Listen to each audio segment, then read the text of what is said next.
warahmatullahi wabarakatuh. Halo, selamat pagi anak-anak. Bagaimana kabarnya? Semoga selalu dalam keadaan sehat dan tentunya tetap semangat dalam mengikuti pembelajaran di rumah. Pada kesempatan hari ini, kita akan kembali lagi bersama saya, Bu Atin. Kita akan belajar pada mata pelajaran Al-Islam. Nah, pada kesempatan hari ini kita akan belajar bersama dengan kelas 4. Nah, silahkan untuk kelas 4 untuk mempersiapkan diri dan mempersiapkan buku paket atau LKS-nya. Nah, pada kesempatan kali ini kita akan membahas yaitu bab 3 mengenai iman kepada kitab-kitab Allah Subhanahu wa Ta'ala. Nah, silahkan untuk anak-anak mempersiapkan buku paketnya dan membuka pada bab 3, yaitu pada halaman 33. Jika anak-anak sudah siap, mari kita buka bersama-sama pembelajaran pada kesempatan pagi hari ini dengan bersama-sama melafalkan bacaan basmalah. Bismillahirrahmanirrahim. Semoga dengan membaca bacaan basmalah tadi dapat mempermudah kita dalam menuntut ilmu pada kesempatan hari ini. Kita langsung saja ya pada pembahasan. Baik, Bu Atin hapus dulu.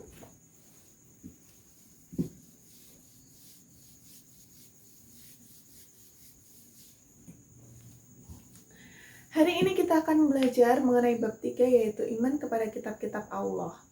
Nah, tapi sebelumnya kita harus memahami dulu apa sih artinya iman dan apa sih artinya kitab. Baik, kita mulai ya. Yang pertama, iman artinya adalah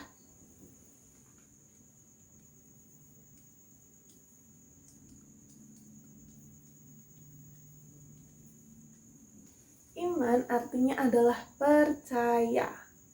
Baik. Pasti anak-anak kelas 4 pasti sudah pernah nih belajar tentang iman. Iman itu artinya adalah percaya. Kemudian kalau kitab itu artinya apa sih? Baik, Kitab ini berasal dari bahasa Arab yaitu katab.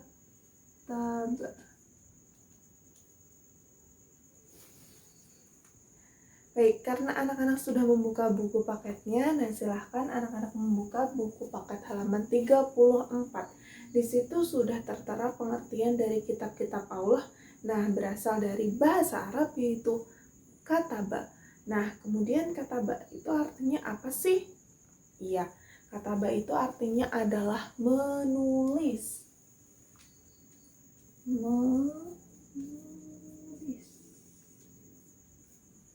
Baik, kitab adalah artinya menulis. Baik, jadi kitab itu artinya adalah tulisan atau apa saja yang ditulis. Tetapi, jika kitab Allah itu artinya adalah kitab suci yang diturunkan oleh Allah kepada Nabi ataupun Rasul. Nah, kitab itu isinya apa sih? Apakah seperti angka atau huruf-huruf saja atau bahasa Arab atau bahasa Inggris gitu. Nah, kitab ini adalah berisi tentang kumpulan-kumpulan dari wahyu Allah atau kalam yang diturunkan kepada nabi atau rasulnya gitu ya. Baik, kita lanjutkan. Jadi kitab-kitab Allah itu ada 4 ya. Nah, yang pertama kita akan mulai dari macam-macam kitabnya. Kita hapus dulu aja lah. Hapus dulu.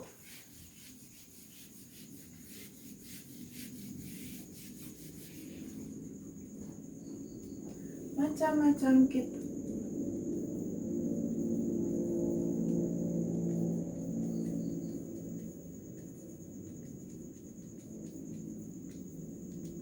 Satu. Apa anak-anak? Coba ditebak. Iya, di buku paket sudah ada. Yang pertama adalah kitab Taurat. Yang kedua adalah kitab Zabur. ketiga adalah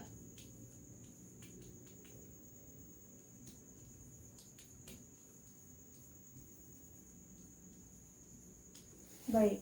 Kitabnya adalah beberapa kitab, yaitu ada 4 kitab. Yang pertama adalah Taurat, yang kedua adalah Zabur, yang ketiga adalah Injil, dan yang keempat adalah Al-Quran atau kitab terakhir yang berlaku sampai sekarang. Nah, ketiga kitab ini itu hanya mempunyai keistimewaan pada masa itu saja, atau misalnya pada masa turunnya kitab Taurat, yaitu pada masanya siapa? Coba. Ya, masanya Nabi Musa.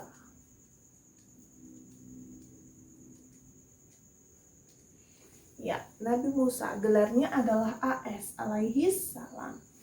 Nah, kemudian kitab Zabur itu diturunkan kepada Nabi siapa? Coba. Iya, benar sekali.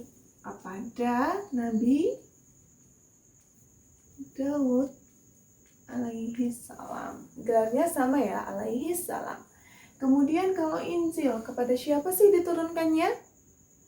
Ya, tepat sekali, kepada Nabi Isa alaihi salam. Dan yang terakhir ada Nabi Muhammad.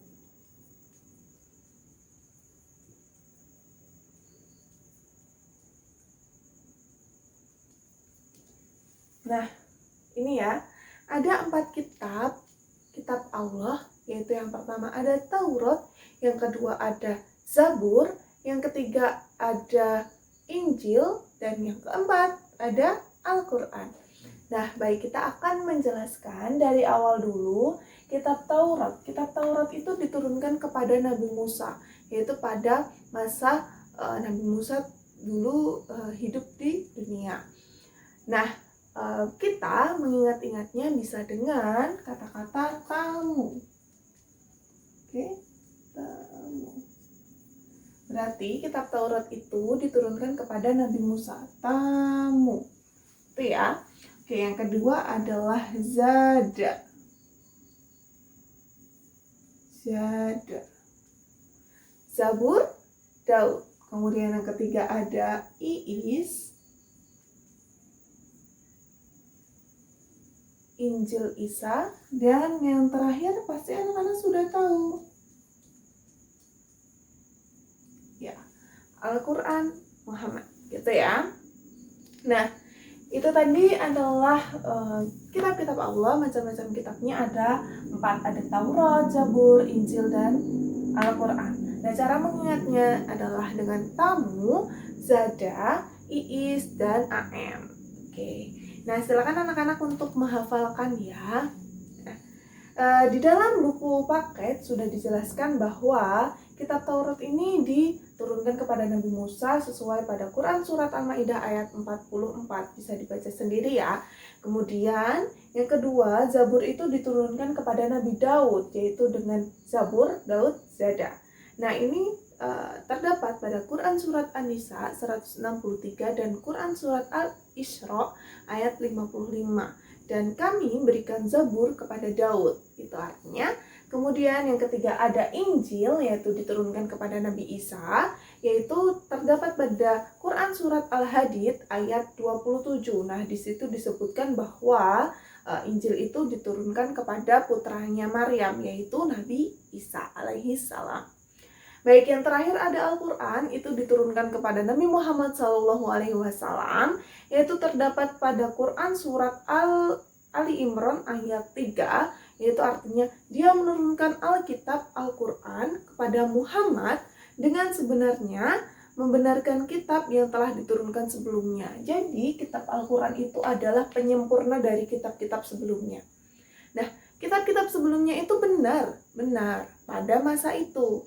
Pada masa sekarang ada kebenarannya juga, tetapi lebih benar pada Al-Quran, karena Al-Quran ini merupakan kitab penyempurna dan bisa diterapkan pada kehidupan sehari-hari, walaupun bukan pada masanya Nabi Muhammad saja, karena kitab Al-Quran ini kitab yang terakhir dan bisa berlaku seumur hidup. Seperti itu ya. Baik. Selanjutnya ada garis besar isi kitab Allah. Nah, yang pertama adalah ajaran tentang tauhid, jadi tentang keesaan Allah. Kemudian yang kedua adalah mengajarkan akidah, ya, keimanan yang benar seperti apa. Nah, itu sudah ada di dalam kitab-kitab Allah. Kemudian hukum-hukum dan peraturan Allah. Hukum-hukum dan peraturan Allah itu ada di kitabnya yang sudah diturunkan Allah kepada nabinya, gitu. Nah, kemudian berisi tentang janji, tentang pahala dan ancamannya.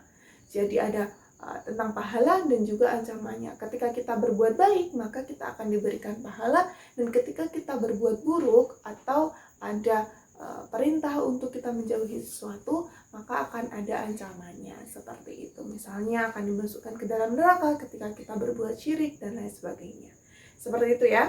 Kemudian yang kelima, memuat perintah dan larangan Allah. Yang keenam, berisi tentang kisah tentang umat manusia terdahulu agar menjadi pelajaran atau ibroh buat kita semua. Nah, itu tadi adalah garis besar yang ada di dalam kitab-kitab Allah. Nah, silakan anak-anak untuk membuka bukunya dan membacanya ya. Silakan untuk difahami kembali dan bisa bertanya kepada yang lebih tahu. Baik, kita lanjutkan. Kita lanjutkan tentang pengertian iman kepada kitab tadi. Kita lanjutkan ya. Nah, tadi kan Ibu sudah menjelaskan iman itu artinya apa. Nah, iman itu artinya adalah percaya. Kitab itu artinya adalah tulisan atau kumpulan-kumpulan wahyu yang diberikan kepada nabi atau rasul. Nah, ada di dalam Quran surat An-Nisa ayat 136, di situ dijelaskan bahwa beriman kepada kitab-kitab Allah itu berarti percaya adanya beberapa kitab yang telah diturunkan Allah sebagai petunjuk atau pedoman hidup manusia.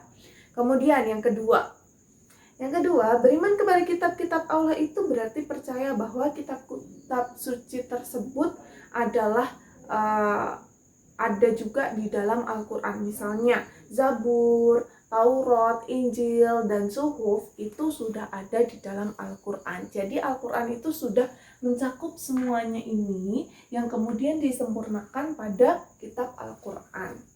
Nah, kemudian beriman kepada kitab-kitab Allah itu berarti percaya bahwa Al-Quran itu merupakan kitab Allah yang terakhir atau penutup yang menggambarkan ajaran tauhid serta membenarkan isi kitab-kitab sebelumnya. Dan yang terakhir, beriman kepada kitab-kitab Allah itu berarti percaya adanya kitab-kitab sebelum Al-Quran kemudian digantikan dan disempurnakan dengan adanya kitab Al-Quran. Seperti itu. Nah, kemudian tadi juga Ibu sudah menjelaskan ya mengenai ini, macam-macam kitab dan nabi penerimanya. Sudah jelas? Baik, kita lanjut ya ke contoh perilaku beriman kepada kitab. Gimana sih contohnya kalau kita beriman kepada kitab di kehidupan sehari-hari? Gitu. Nah, yang pertama adalah meyakini kebenaran kitab Al-Quran sebagai kebenaran yang hakiki, yaitu dengan apa? Dengan belajar Al-Quran, kemudian menghafalkan Al-Quran, menerapkan pelajaran-pelajaran yang di dalam Al-Quran itu pada kehidupan sehari-hari. Misalnya, tolong-menolong, saling menghormati, saling menghargai, beribadah, dan lain sebagainya. Masih banyak lagi. Baik, kita lanjutkan ya. Yang kedua, meyakini bahwa kitab-kitab Allah itu benar-benar adalah wahyu Allah, bukan karangan dari nabi atau rasul. Nah, kemudian membaca Al-Quran, yang tadi ya, membaca Al-Quran sebagai suatu ibadah kepada Allah. Karena Allah, bukan karena ingin mendapat uang dari orang tua atau bukan karena ingin mendapatkan nilai bagus dari bapak ibu guru. Kemudian mempelajari dan mendalami Al-Quran, misalnya melalui TPA atau belajar sendiri, belajar bersama orang tua, belajar bersama kakak atau saudara-saudara yang lainnya. Kemudian mengamalkan apa yang diperintahkan oleh Allah melalui Al-Quran. Kemudian meninggalkan larangannya ditegaskan di dalam Al-Quran. Misalnya, kita dilarang untuk berbuat tidak baik kepada orang tua. Kita tidak boleh berbuat sombong. Kita tidak boleh berbuat syirik. Nah, itu kita harus menghindarinya. karena itu adalah larangan dari Allah Subhanahu wa taala. Kemudian yang terakhir adalah mempedomani Al-Qur'an dalam ibadah dan perilaku sehari-hari gitu. Jadi kehidupan sehari-hari kita ya dilandaskan berdasarkan apa yang sudah ada di dalam Al-Qur'an. Seperti itu ya. Nah, itu tadi adalah contoh perilaku yang beriman, contoh perilaku orang-orang yang beriman kepada kitab-kitab Allah. Sehingga ketika anak-anak nih beriman kepada kitab-kitab Allah, pasti bisa menerapkan perilaku-perilaku seperti tadi. Misalnya menghindari larangannya, kemudian melakukan perintahnya, kemudian berbuat baik, kemudian belajar Al-Quran dan mengajarkannya, seperti itu. Nah, akan lebih baik juga ketika anak-anak bisa menerapkan pelajaran yang ada di dalam Al-Quran itu pada kehidupan sehari-hari gitu ya. Baik, mungkin ini saja yang bisa Bu Guru sampaikan pada kesempatan kali ini mengenai iman kepada kitab-kitab Allah Subhanahu wa taala. Yang pertama tadi apa? Adalah kitab